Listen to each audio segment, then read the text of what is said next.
Ray. The one constant through all the years, Ray, has been baseball. Little roller up along first. Behind the bag. It gets through Buckner. Here comes Knight, and the Mets win. Now the 2-1. Line drive to base hit. Just as they score the tying run. Green to the plate. And he is safe. Safe at the plate. The Braves go to the World Series. Have reserved seats somewhere along one of the baselines that sat when they were children and cheered their heroes. Gibson swings and a fly ball to deep right field. This is going to be a home run. Unbelievable!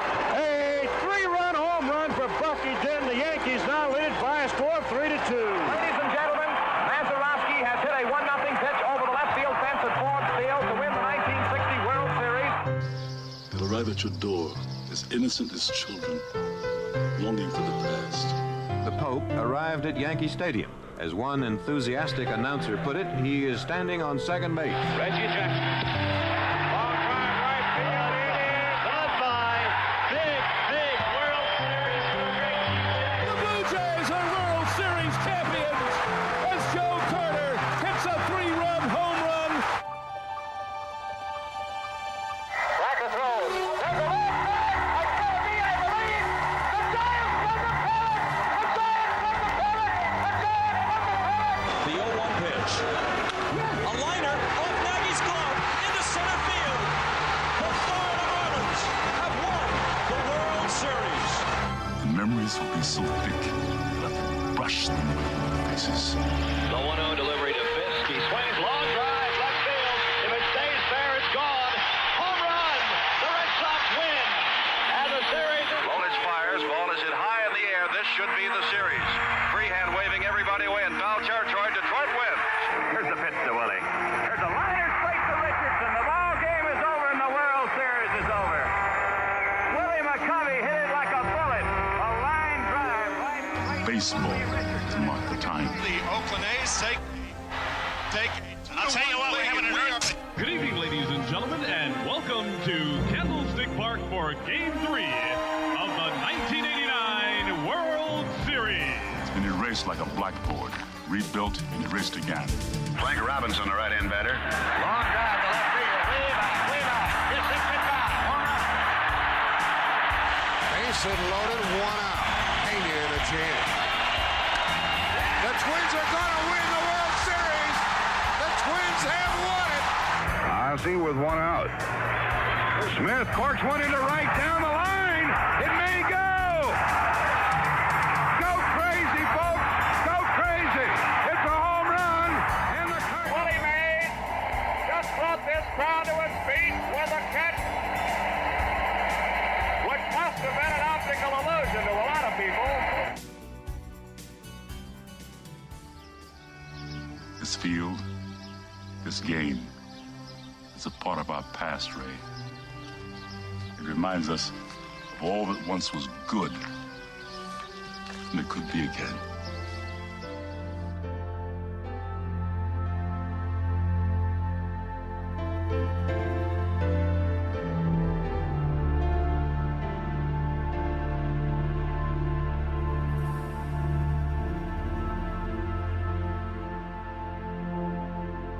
Broadcasted live.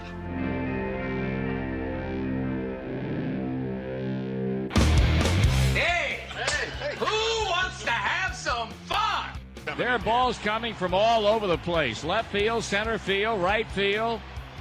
See, this is the kind of thing, quite honestly, right now, that makes you want to see the Chicago Cubs team lose. Now, you just saying you want to have fun, or do you really want to have fun? It'll be fun. Will the next person that sees anybody throw anything onto this field, point them out, or get them out of here? You don't live in Cleveland. You live in Cincinnati. You talking to me? You talking to me? That is the farthest thing in the universe from the truth. Hello, everyone, live. It's the Dan Scott Show.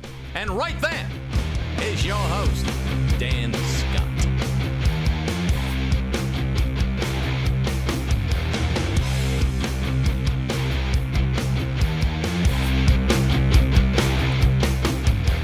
Well, good morning, everybody, and welcome to this Friday edition of the Dan Scott Show.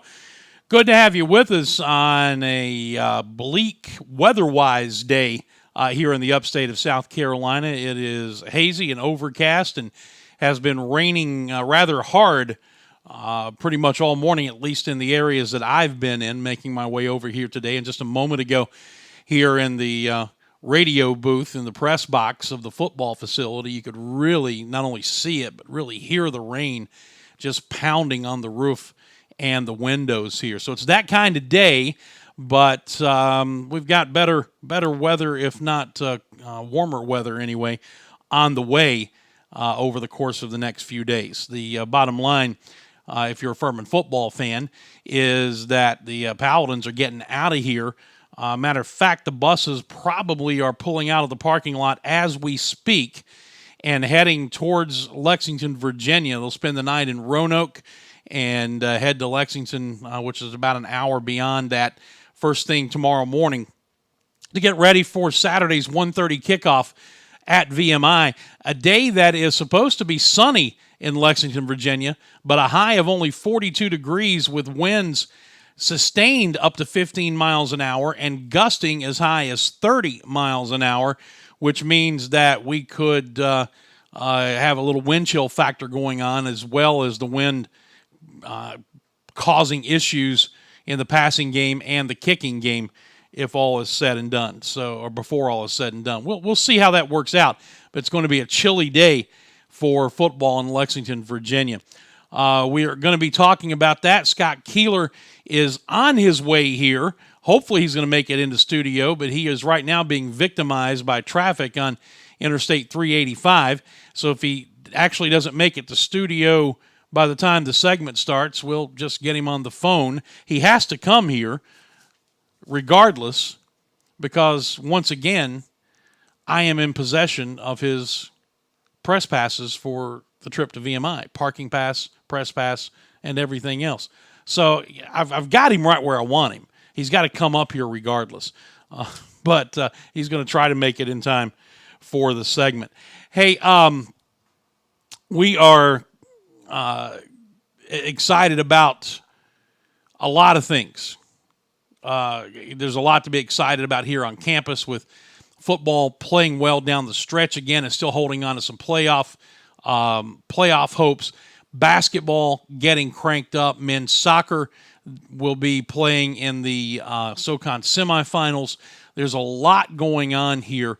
Personally, though, today is a big day for me because it is the 23rd birthday of my youngest daughter, Rebecca, otherwise known as Becky. And this is a big stretch coming up for her. She's turns 23 today, which in and of itself is hard enough to believe, but she is also getting married on December the 15th. So it's kind of a whirlwind time of the year for all of us in the Scott household, but we wouldn't have it any other way. So before I forget to do it, because I meant to do it on the coach's show last night and I forgot, I wrote it into the left-hand panel of the show frame today, so you'll see that the entire show.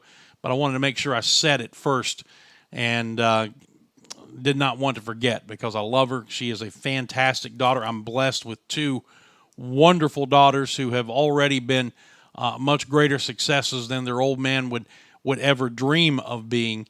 And I'm just very, very proud of both of them. But today is number 23 for Becky, so happy birthday, child. I love you, and look forward to seeing you very, very soon.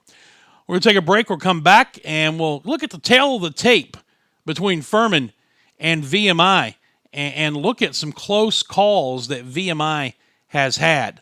We'll do that on the other side as the Dan Scott Show continues, brought to you each and every day by Carolina Creative. They are the presenting sponsor of the program. You're going to hear a lot more about them as we go to this break, and we'll be back on the other side to look at Furman and VMI. Stay with us. Hey, everybody, Dan Scott here, and I want to tell you about my technology partner, Carolina Creative Group.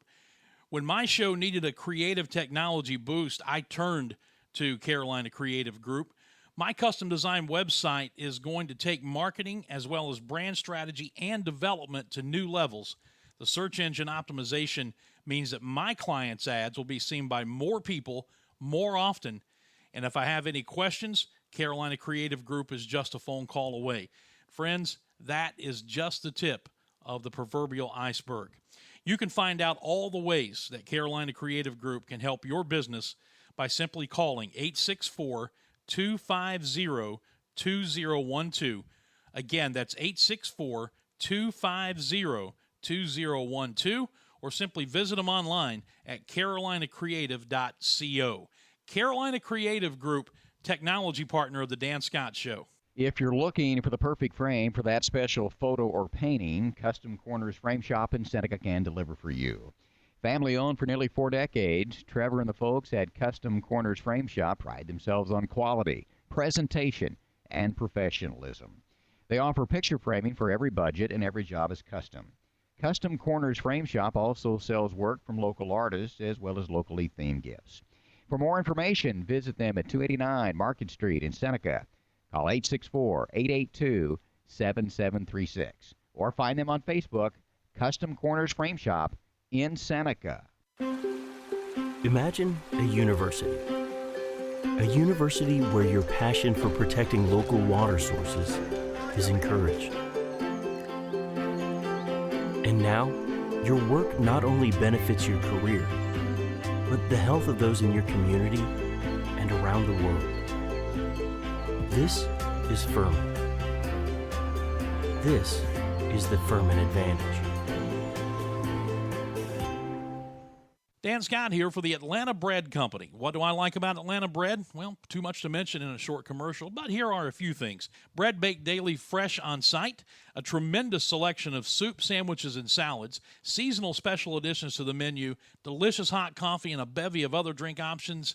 And yeah, can't forget about the baked sweet goodies. Dine in or carry out, and when you have the Atlanta Bread Company app, you can order and pay online, then breeze past the lines to the pickup counter to get your food. Experience it for yourself. That's the Atlanta Bread Company, Cherrydale Point in Greenville. When you go in search of a fence company, what's your criteria? Experience? Trust? A company that gets it right the first time and stands behind its work? Then your search is over. Faulkner Fence has been Greenville's fence company for more than 40 years. Ed Faulkner started the business, and now son Todd continues the tradition of excellence. So regardless of your fencing needs, commercial, industrial, or residential, trust the company that Greenville has trusted for over 4 decades. Faulkner Fence, 864-271-4626, or online at faulknerfencecompany.com. Let me tell you something, Cowboy. This rookie can really bring the heat. He's smoky and spicy with a Chipotle style all his own. It's a new Montgomery Inn Chipotle barbecue sauce. Make it a part of your home team. Available now at your neighborhood grocer or online at CincyFavorites.com.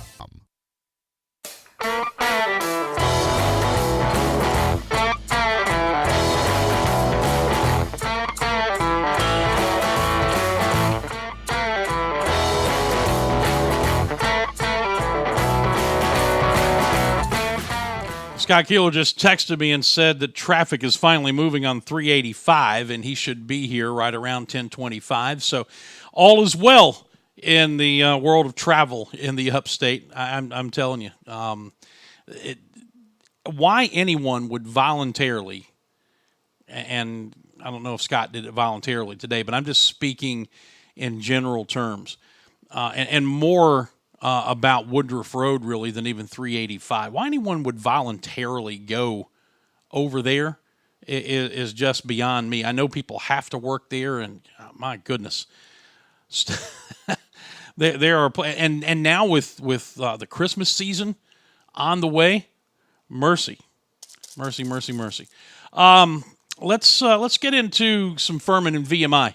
What do you think? Who are the Keydets? Well, first of all, they are a team that just snapped a 25-game losing streak with a 20-11 win over Division II Tusculum this past weekend.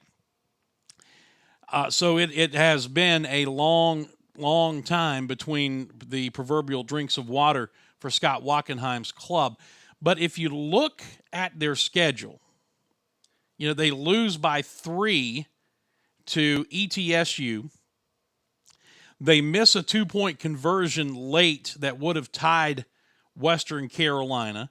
They miss a 2-point conversion late that would have tied the Citadel.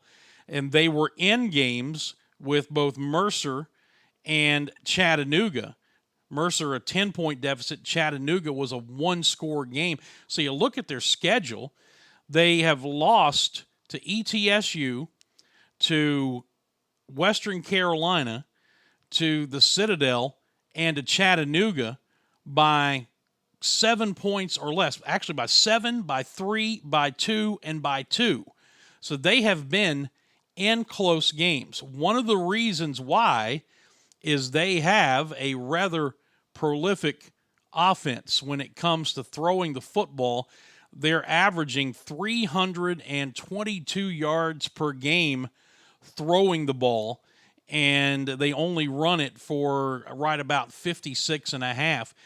They score about 25 and a half points a game. As you can see on your screen there, their big issue is giving up about 45 points a game. The mode of operation for the VMI offense is they will throw it 50, 60, and they've even reached 70 pass attempts this season. They're going to throw it a lot, but they're going to do it, and Clay Hendricks and I talked about this on his show yesterday. They're going to do it in a way that in some ways it is akin to the old West Coast offense that Bill Walsh popularized back in the early and mid-1980s, you remember, and that became the fashion and the fad. And it used the short passing game as, in effect, an extension of the running game.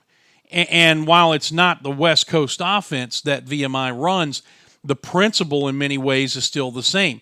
They throw a lot of quick, short passes, and because they do that, they don't necessarily have to line it up in the backfield and run the ball like other teams do. Their running game, in essence, is a lot of these short passes. And it's going to be very hard to get to the quarterback, Udinski, about like it's hard to get to Devlin Hodges at Sanford, because the design is to get the ball out so quickly. If they're in the gun, which they are, it's a snap, a quick read, and boom, it's gone. If they're under center, you're talking about maybe a 3-step drop, and again, boom, it's gone. They will do some things and take some shots down the field that are a little more late developing, but by and large, they like to get the ball and get it out quickly into the hands of their playmakers, and so it makes it very difficult to get sustained pressure on the quarterback. The other thing that it does is it really taxes the defense, because you have to continue rushing that quarterback whether you're getting there or not. And that is going to be an interesting chess match to watch, because they like to go to quick tempo, which keeps other teams from substituting. And if you've watched Furman play over the course of the last 2 or 3 weeks especially, you have seen a lot of 4 in and 4 out, or 3 in and 3 out on the defensive front. There is a good deal of quality depth on the defensive line, and Chad Staggs, the D coordinator, has been able to keep players fresh by rotating them in. As I told him yesterday, it's like a hockey line change. An entire group comes on as another entire group comes off. Well, in order to do that against a team like VMI, you've either got to be very quick about it, or you have to time it to when they make a substitution, because as you know, up-tempo teams want to keep you from substituting. And as long as they don't substitute, the officials don't have to stop play to allow the defense to get fresh players in. If they make a substitution, well, that's when the umpire stands over the ball until the defense gets its substitutes on the field. So they are going to do what they can, as many teams do, to try and keep Furman's defense from being able to get fresh bodies on the field. And when you're having to pin your ears back and having to go after the quarterback 50, 60 times a game, it does get tiring. You will fatigue. So it's going to be an interesting little chess match. And Chad talked about it yesterday. You'll hear it on the Countdown to Kickoff, brought to you by Berkshire Hathaway Sedan Joiner on Saturday during tomorrow's broadcast, talking about doing things, disguising coverages, rushing 3, dropping 8, showing that you're going to rush 3 and bringing somebody from a different angle. It's all the kinds of things that go into putting together a game plan, and what he and I have talked about is kind of that chess match that goes on a weekly basis.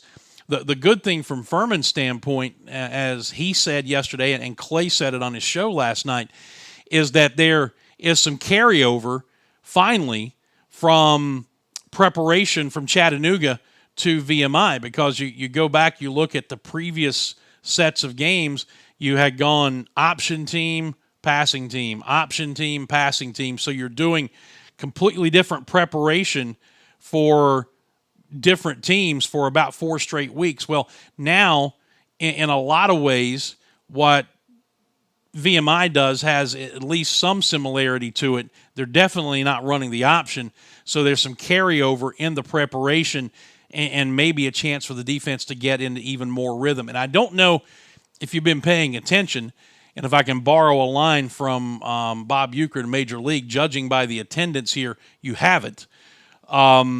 The defense is starting to really play well. They had their struggles early, but they are really starting to get it together right now. In the last 2 or 3 outings, they have been really, really good, and that's good for this time of year. Healthy, getting some guys back. Amir Trapp at corner will be back. He may not start, but he will play. A lot of his has to do with conditioning and still playing through a little bit of pain. There are some issues on the offensive line with injury. We don't know how that's going to play out tomorrow. Darius Moorhead is back at the tailback spot, so you're full there. But in any event, it's like any other game, any other team this time of year.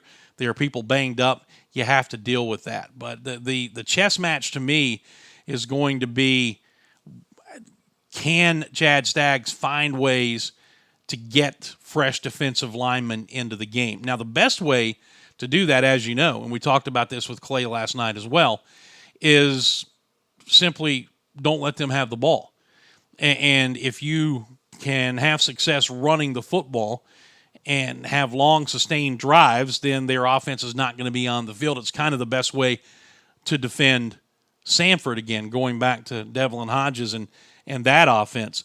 And as we bring the stat box back up, VMI allows 254 rushing yards per game. They also give up 246 passing, so they allow 500 total yards per game. And so if you're looking at can Furman put together sustained drives, statistically you like what you see.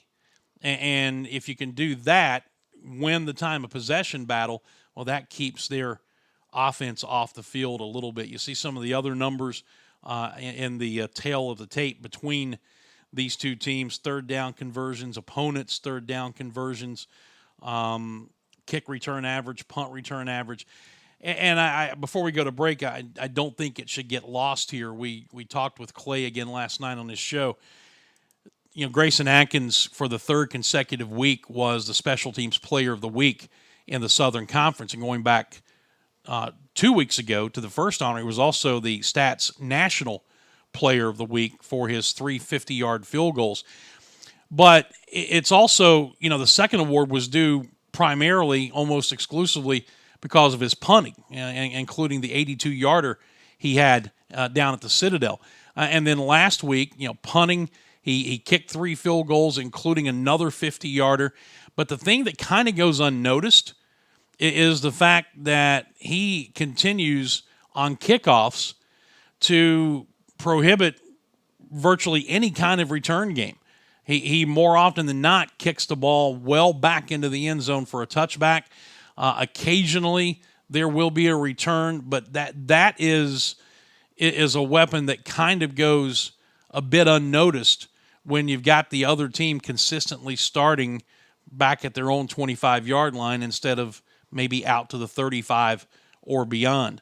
So all of those things could come into play. And then, like I said, with the weather forecast up there for tomorrow, 15-mile-an-hour sustained winds, 10 to 15 miles an hour, and gust up to 30. We looked it up last night on Clay's show.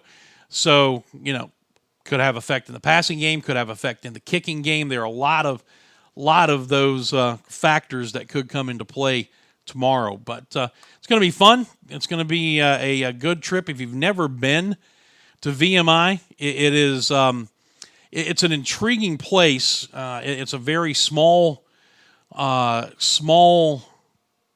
area that this campus is crammed into.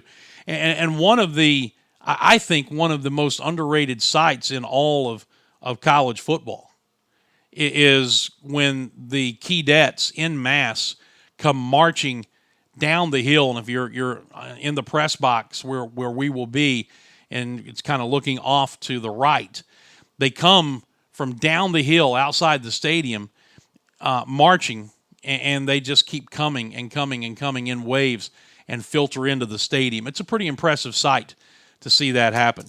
So it's going to be a fun afternoon. We're looking forward to having you joining us on the air, and we'll talk more about the broadcast coming up in just a bit.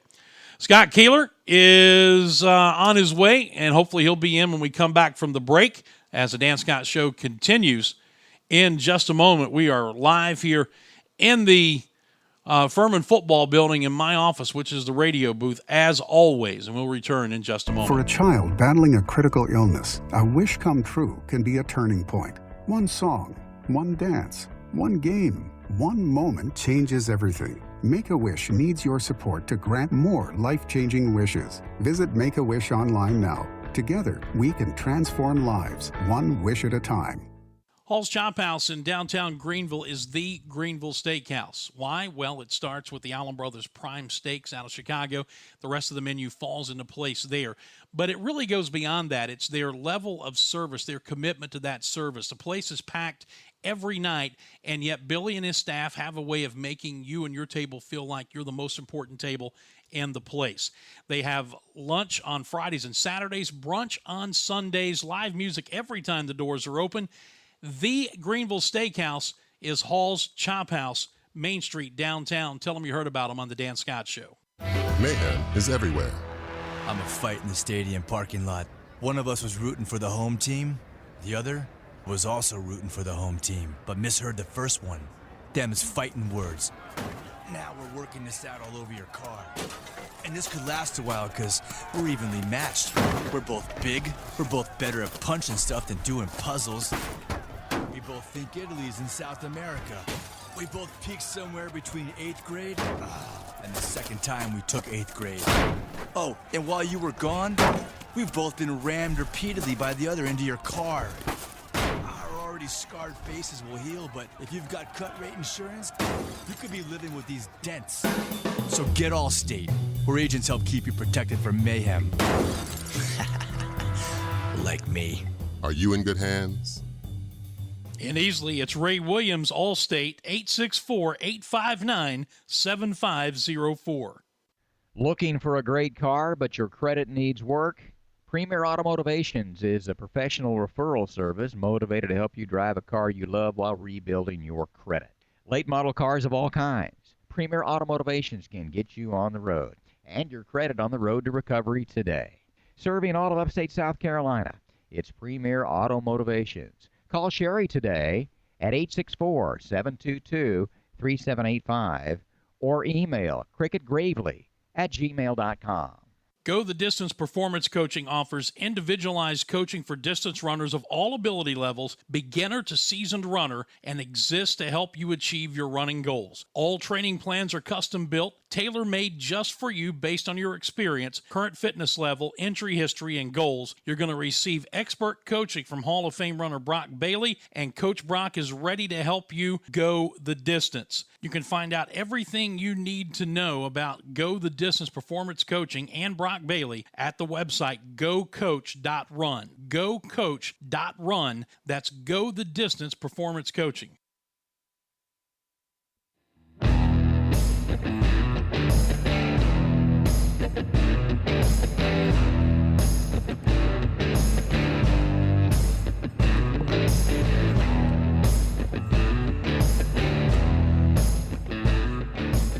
welcome back. He made it.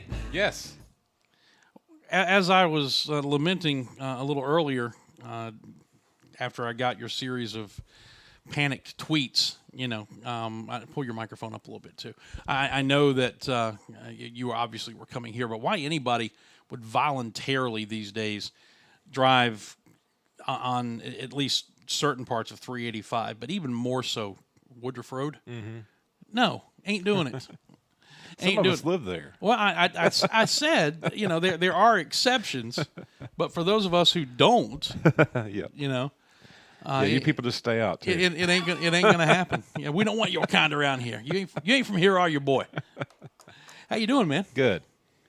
Good. Survived the rain and everything to get here. Yeah, there was a wreck around the Ripper Mountain that slowed me up, but I'm here and ready to roll. Good deal. Some of the high school football playoff games in the region, because of the weather forecast for tonight, moved to last night, and it's going to turn out maybe kind of funny because they may have ended up getting more rain last night than ultimately they're going to get tonight. It's hard to read the keys, that far ahead of things, but we did have some action last night, right? Yeah, and the thing about it too is if I'm in the playoffs and I haven't played, especially if I haven't played in 2 weeks like these teams have, I would look for any excuse to move my game to Thursday, and hopefully whoever is matched up in the other side of that bracket with me plays on Friday so I can go watch that game.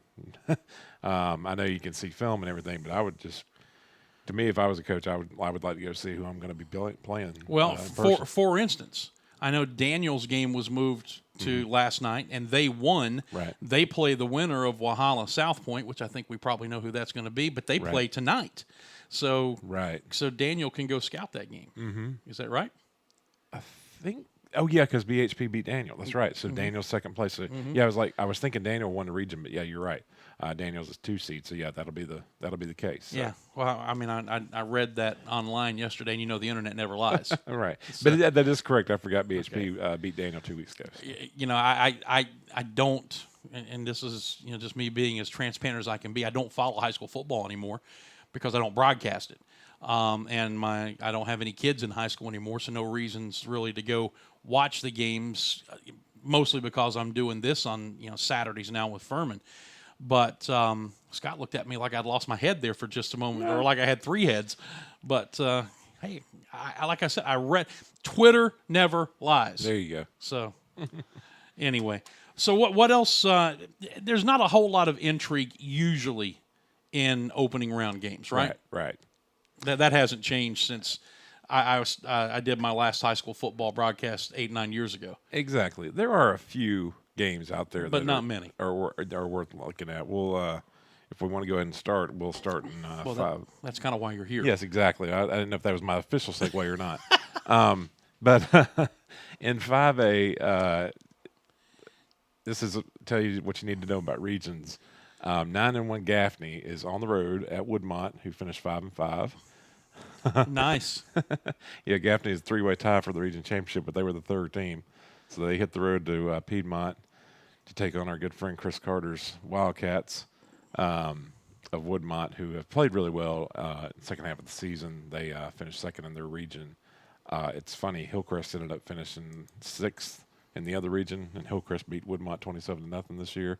So Hillcrest is out of the playoffs, but Woodmont will host a playoff game for the first time in, I think, 10 years, I believe, was what I found when I looked it up. Wonder if Chris Carter will have, the patriotic bunting out, like they do for opening day of Major League Baseball or the World Series. If anybody would, he would. Yeah, I mean, come on. If you haven't done anything since, for how long? 10 years. 10 years? Was the last home playoff game. Yeah. Come on, Chris. Get with the program, man. Get the bunting out. Make it a big show over there. Yeah. And Hannah is undefeated. They host Spartanburg tonight in the first round, and Westside it travels to Burns is among the other teams involved first round playoffs in 5A. Mm-hmm. In 4A, kind of an interesting matchup because there's going to be a lot of points scored. Is Wren at Greenville. Wren just can't have a bad quarterback. They always have an excellent quarterback. This is no exception this year. And they'll be traveling over to Greenville, who finished second to Greer in their region. But I think Greer, is the favorite to win it all in 4A. So Greenville and Greer might meet again for an upper state title this year. Refresh my memory, has Will Young won a title at Greer? No, he is not. He's been there a long time. He's done everything but win a title. Right, exactly. They won a title right before he got there, and I feel terrible that I can't remember who the coach was then. But they won a state title around the turn of the new century, and they've had some awfully good teams. That was 2000, by the way, not 1900. Right, exactly. Yeah. They've had some awfully good teams, but this team, those awfully good teams were not tested as much as this team's been tested. This team played a very tough schedule in the pre-region, and I think they're like I said, I think they'd be the favorites in 4A to win it all. So, and who do they play? Greer tonight. It's one of those first round matchups that I can't recall. Okay, but it's I believe they play Pickens. They play Pickens, okay. Fourth place team from the other. See, I knew the information was in there. I just had to pull it out of him. It was one of those I haven't been playing too close. Why don't I just let you go with what you've got, and I'll quit asking you questions that you don't know anything about. I got it. No, it's just one of those. Well, Greer's the top seed in this first round, so it was really, yeah. So, Scott, tell me about nuclear fission. Over in 3A, another interesting, and I haven't looked this one up, Newberry, coached by Phil Strickland, former Gaffney coach, who's won everywhere he's been. They are on the road at Southside tonight, and that's got to be probably 10 years for them, too, hosting a playoff game, if not more. And that'll be kind of an intriguing matchup. Newberry, like I said, traditional power. They finished third in their region, though, so they hit the road to Southside, who finished second, to Chapman, who I believe is the favorite to win the upper state at least in 3A again this year. A lot of good teams in 3A. There's 4 undefeated teams in the state, and then the upper state, Chapman's 10-0 and Chester's 10-0, so they could be on a collision course at some point in the playoffs. And then 2A. Playoffs for teams in the upstate. Southside Christian and Abbeville both played last night. They both cruised to opening round wins, and I believe they'll probably also destined to meet maybe for the 2A upper state title. They played in the regular season. It's a pretty good game for a while until Abbeville pulled away late to win, I believe, like 43-28. So and Abbeville has won how many state titles in a row now? In a row. It's either 2 or 3. I'll know next week. It's either 2 or 3. Yes, you will. I'll look it up next week. 13 overall. I know. Yeah. I'm pretty sure about that. So a little title town. I love that place. If you want to talk about the essence of high school football, and high school football is huge. We know that, and it's become in a lot of ways big business when you look at, especially the larger schools. Burns has become a national name, and a lot of the other schools in the area. But if you want the true essence of what high school football is really all about, if you have a chance during the playoffs, it's not when next season rolls around, go down to Abbeville and watch a high school football game there, because literally, you hear this said a lot of times, but literally, they roll up the sidewalks, man. The entire town shuts down. Everybody is there, and they love them some high school football. And you know what's beautiful about places like Abbeville, too, if you're sitting in the stands, and I don't want to get off on the whole thing here, but, even here in 2018, there are race issues in this country. Mm-hmm. You go sit in the stands at Abbeville and look at the people in the stands sitting next to each other. It's white, black, white, black.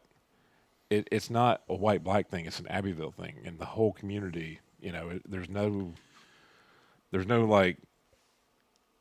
not sections of people sitting. I mean, it's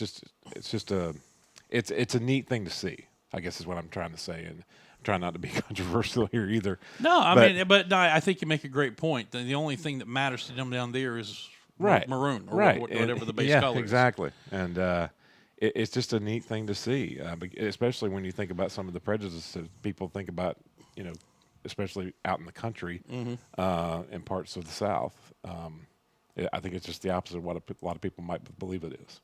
So. Yeah, Abbeville will always loom large in my high school football legend because of that fateful somewhat legendary night. Tom Van Hoy and I went down to broadcast a Abbeville-Pendleton game, and broadcasting chaos ensued. Have I told you the story? I don't believe I know the story. Yeah, we'd been wanting to go down there for a long time, and finally the schedule broke in 1 year. I think it was 2007 or 2008 that we were able to go down there. And as you know, always we were using technology at the time that still used an analog phone line, but it digitalized the signal and made it sound, you know, like you were in studio quality, not like you were on a phone.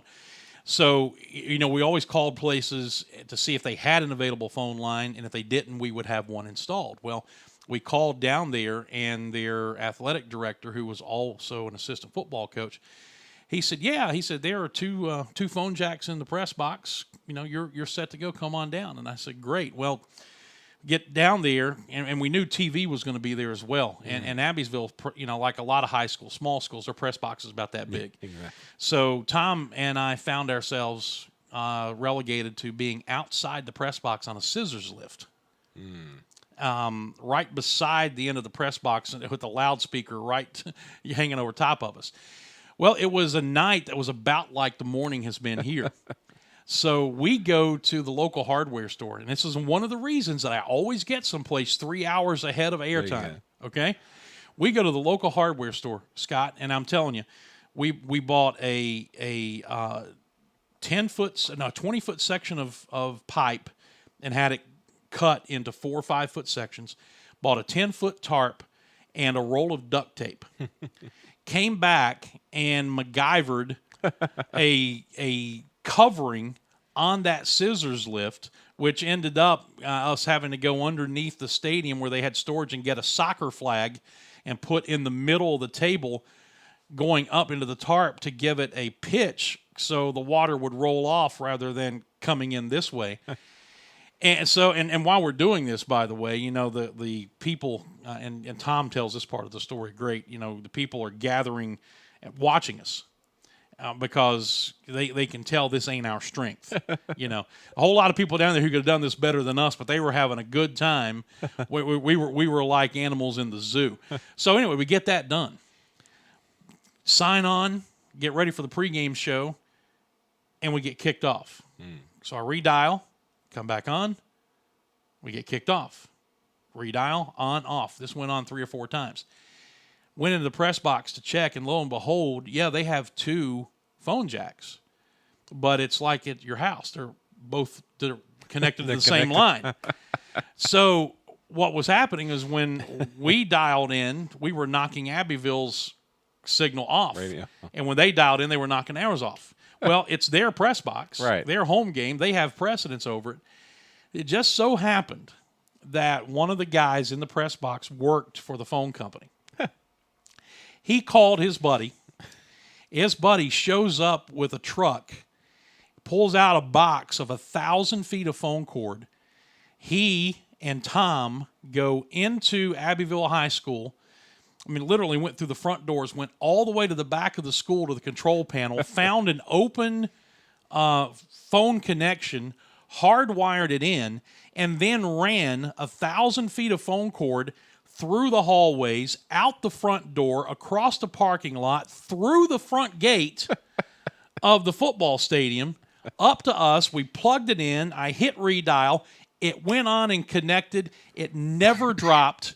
And we only missed the first 6 minutes of the first quarter. It's so great. It was incredible. And if I can find it during a break and get it up, I've got a picture of us on that scissors lift.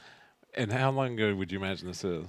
This was about 2007, 2008. So, you know, just a little, 10 years ago. And tonight I'm going to be driving through Virginia listening to the Greer game on my phone. Yeah. Yeah, and when we go to a football game now, I with the equipment we have made by the same company, it's just next generation. I plug it into an Ethernet cable into it, hit one button, and it instantaneously connects. If we don't have an Ethernet button, I put an antenna in it. I break out my 4G wireless card, turn it on, hit one button, and it instantaneously connects.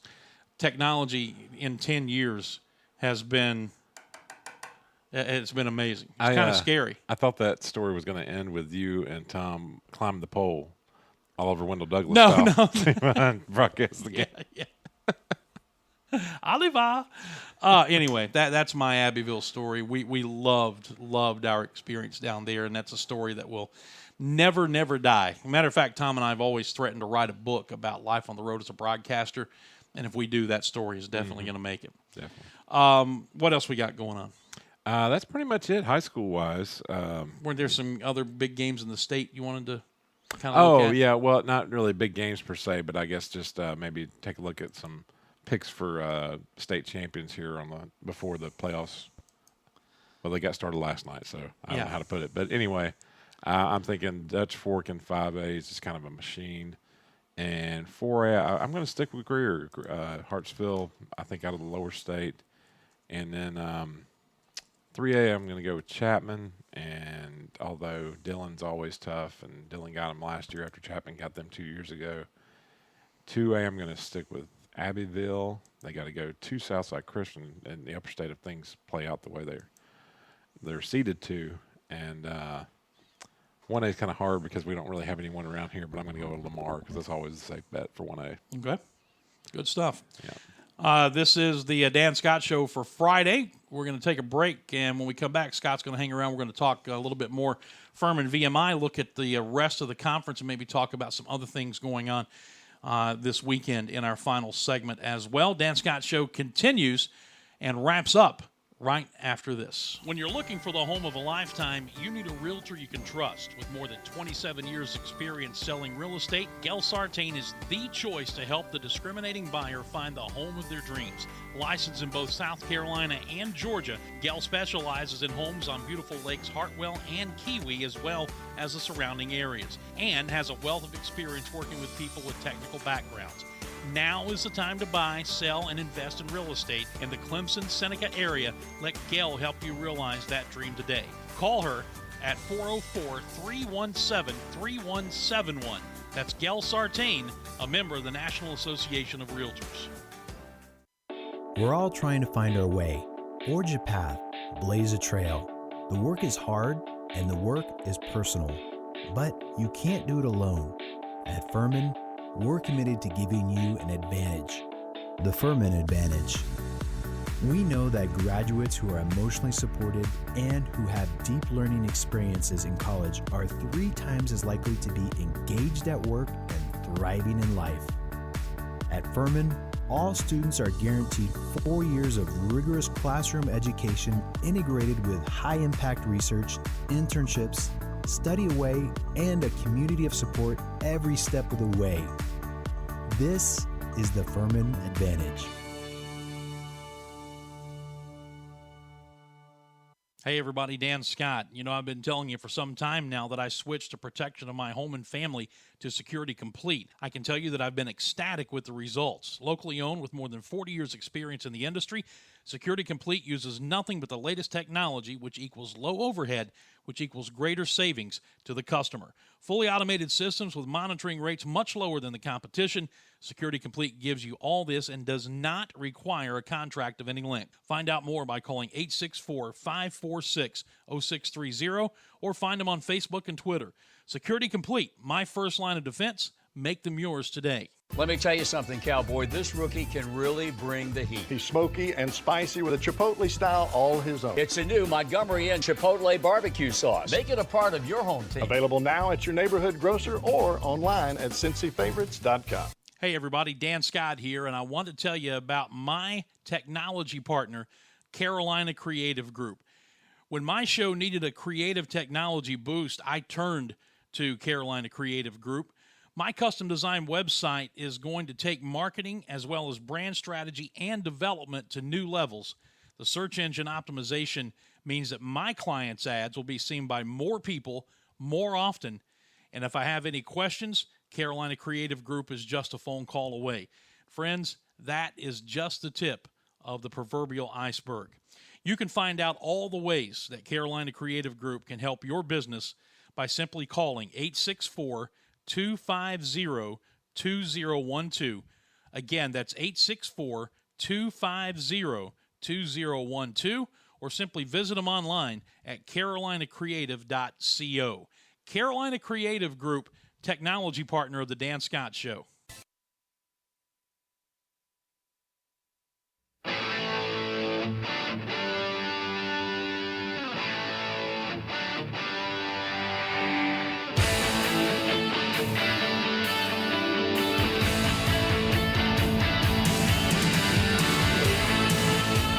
.51 and down the stretch we come. Final segment of the show, final segment of the week. And I think that probably makes everybody happy. Dan Scott, Scott Keeler here, as you can see on the screen. Just in case anybody thought that I was making up that story about the MacGyvered tarp cover on the scissors lift at Abbeville, there you go. How about that? It was not a work of art. But the most important thing, and this is one thing that I stress to young broadcasters when they call me for advice, like they do a lot, the equipment is much more valuable to your employer than you are. Exactly. And the equipment was a lot drier that night than either Tom or I. So mission accomplished. You can be replaced. Sometimes that That's equipment right. can't. Exactly. I was looking at some of the VMI numbers on the old tail of the tape here, Scott, as I'll bring it back up. And, they obviously are going to throw it and throw it and throw it some more. So talking with Clay last night, they like winning around here. They like winning the time of possession battle anyway. I think that's going to be even more key this week, and he agreed. And when you look at the fact that they give up 254 yards a game against the run, you got to look at that if you're Furman and say, okay, that kind of fits into what we really want to do. Let's go up there and see if we can't just put a chokehold on this thing. Sure thing. And with the forecast for a lot of wind, passing game might get a little funky. So, just run it at them. And I think this is going to be a game where, a lot of offensive guys can get some confidence and kind of needed after a good so-so performance last week against a pretty solid Chattanooga unit.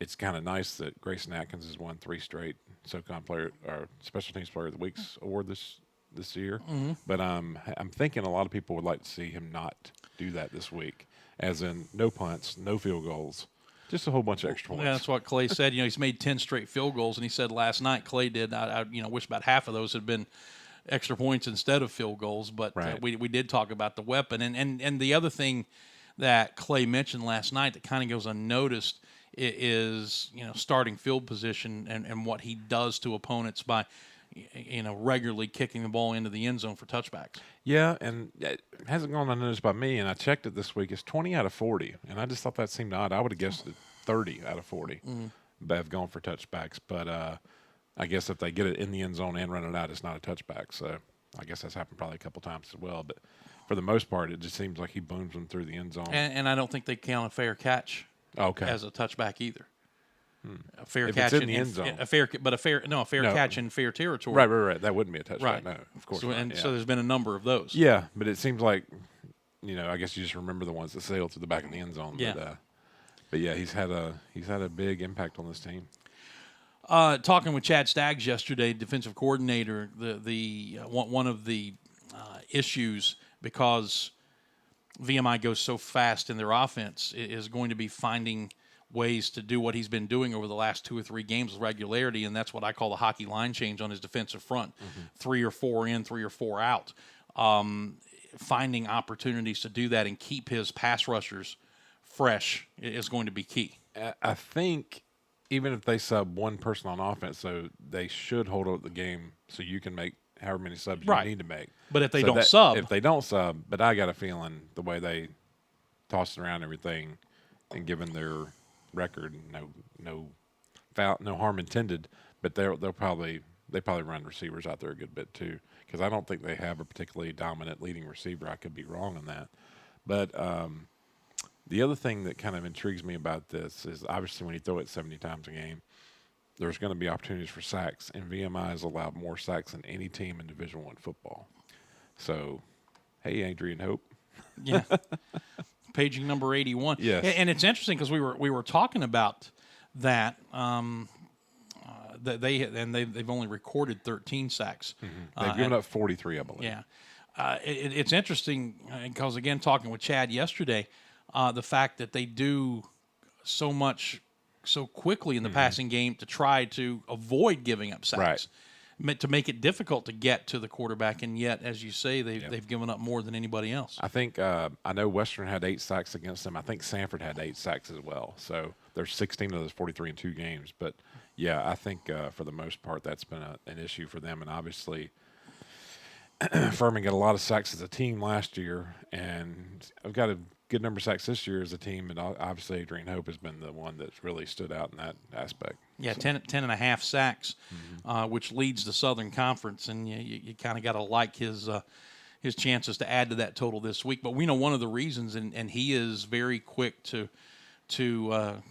say this, is because of a guy like Jalen Reed requiring the attention that he requires. The other thing that has started to happen now is that teams are game planning Adrian Hope when he's in the game. Clay said that last night on his show that that Adrian told him, and obviously they could see it, but when he checked into the game, that their quarterback, offensive line, they were pointing out where he was to make sure they had their blocking scheme set. Yeah. And it's just kind of funny, too, that you game plan for a guy that doesn't start. And that's because Chris Washington is such a talented player as well. So, yeah, the Furman defense has been playing really well. I thought, they played great against Wofford and really good against Citadel, but I thought last week was their best performance. They really didn't give up, to me, any scores because those 2 scores came after turnovers. But it was they've really come on strong here lately. Looking at the rest of the league's schedule, Mercer's at Chattanooga, Sanford at the Citadel, Wofford at Western Carolina. The reality for the Paladins, if the only way they can win the automatic bid in a tiebreaker scenario is if they end up in a 3-way tie with Wofford and with ETSU. And in order for that to happen, Sanford would have to be massively upset by the Citadel this weekend. Right, and Sanford has been massively upset in November before. 2 years ago, ETSU beat them to keep them out of the playoffs. But Furman would get that tiebreaker? Furman would get that 3? tiebreaker, yeah. Wow. And I haven't researched that, but I have. Okay. I have it copy pasted from somebody who has. Okay, because I was going to actually look that up. I was going to wait till see if the Citadel did that tomorrow. But yeah, that's obviously Furman fans need. And the other part of that too is, which also is not a gimme, Wofford needs to win at Western Carolina, because if Wofford loses, then it's just Furman and ETSU. Well, and then even the 2 other parts of it, that obviously Furman needs to win its last 2 games. But then Sanford, if they are upset by the Citadel, then they have to beat would then have to go beat ETSU, play in a game that they have nothing to play for. Right. So yeah, I asked Clay last night if he thought that this team had a shot at getting an at-large if they finish 6-4 and don't win the conference, and he seemed somewhat confident that their resume would be good enough. Finishing, if they were to win these last 2, they would have played and I think won 4 of their final 5 games on the road, or 3 out of 4 on the road, whatever the number is. Their best win obviously is over Wofford, and when he started matching up their overall schedule with Wofford's overall schedule, the strength of schedule clearly favors Furman. Furman's strength of schedule in this league is more difficult than anybody's. The key is, are they going to look at that, the people that make those decisions? Or are they just going to look at the polls? And the fact that they did not get to play the Colgate game. Right. Or are they just going to look at the polls, which doesn't matter what happens the rest of the way. Wofford's going to have more votes in the polls than Furman, just like Chattanooga this week got 63 votes and Furman got 6 the week after they beat Chattanooga. So that's the worrisome part there. If you're Furman, trying to wonder if you get an at-large. So yeah, Furman's just got to pull for Citadel and Wofford this week. Yeah. Before we go, the College Football Committee's rankings came out earlier this week. This is the top 10. One more quick thing on Furman. Yeah. And the other thing too is it's funny, when Clemson lost to Syracuse on that Friday night 2 years ago. Was it 2 years ago or last year? I think it was 2 years ago. No, it was last year. It was last year. Yeah. But, Kelly Bryant got hurt first quarter. And it seemed like the playoff committee kind of just almost to a sense didn't count that because their starting quarterback got hurt in that game. But if you're looking at a bubble team for the FCS playoffs, do you think there's any way in the world that the committee for FCS would say, well, Harris Sharp got hurt first quarter of the Sanford game, so let's not kind of count that one? So it's just funny the differences in the worlds of FCS and FBS. So. Well, all you can do if you're Clay Hendrickson's club is just win these next two games. See what happens. And see what happens. But, as has been said, normally you hear this during basketball season, but it's true in the FCS here. You just don't like to be in a situation where you put your fate in the hands of a group of people who go behind closed doors and call themselves a committee. And that's where you are. All right, quickly, the college football playoff rankings, you see the top 10 there. Are you buying Michigan and Notre Dame as being the fourth and third best teams in the country? I suppose, but I mean, and anything can happen, and anything can happen this week for Clemson, and Alabama could conceivably trip up somewhere. But the difference between first and second, between the top two and the second two, whoever the second two is so great that I just don't think it really. Don't think it matters? Matters too much. Were you as surprised as I think probably everybody else in America was when Game Day chose to go to Boston College this week? Yeah, it's kind of funny, I guess. And they get to tailgate for 4 whole hours, Scott. Go. Have you seen that? Right. Well, I guess the part of that, too, is there's just hardly anywhere to park. Yeah. It's not like they're just saying, no, we don't care about college football, even though they don't. But it's not like they just are coming out and saying that. They don't overtly say it. There's just there's nowhere to park. So that's why they don't. I was up there as a writer back in the early part of the 2000s, I guess mid 2000s when BC came into the league. And they literally discourage tailgating up there because of what you said. There's no place to park, and you can tell how they really feel about their baseball program up there because they park cars on the baseball field during football season. Yep. So that kind of tells you all you need to know from a BC standpoint. But any chance this is a landmine game? They park cars on Fenway's field during. Okay, I'm sorry. No, it'll be interesting. It's a night game. It's going to be freezing, and obviously elements Clemson's not really used to. I don't know if they played a night game all year or so, and I'm sure they have not played in a game this cold in a while. But I don't. The way this team kind of is playing currently, I don't expect Clemson to be seriously challenged, but it could be. You never know. Somebody stays within 30. Yeah, I think Clemson probably won about 2 or 3 touchdowns. So okay, we'll like see. That. How can folks keep up with the myriad of things you do? And there are so many. They can order some groceries, and if they're in the Five Forks area, I might bring them to them. No, that's another thing. But no, Scott_Keeler on Twitter and the FurmanSportsReport.com. Getting rolling here with some basketball, so I'm trying to contribute more regularly to that. And have something up today, previewing VMI a little bit, and then have something up tonight after I talked to Bob Ritchie following this game at Loyola. Yeah, let's not forget that. The basketball team at Loyola Chicago tonight, going to visit Sister Jean and the folks up there. Final 4 Ramblers from a year ago, who I think returned, 3 starters off of that team? I believe so, including their point guard and center. They were both very good. Yeah. So it'll be an interesting challenge for them. The broadcast is at 7:30 with the pregame show, the Shortfields pregame, and the tip-off is at 8 p.m. Eastern time.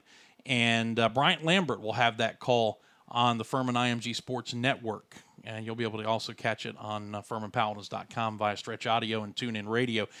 He was going to work with Jordan Caskey, basketball SID. Jordan lost his voice and is not making the trip, so Bryant is flying solo. I knew Jordan was on the cusp of that the other day, and I guess it finally hit. So when he told me that, I stayed far, far away. Far away. Yeah, what are you doing tonight? You're just, Virginia to Chicago, that's what, only probably 10-hour drive or so? You can't do that? It's a lot longer than 10-hour drive. We actually listen. I don't like missing things. I know.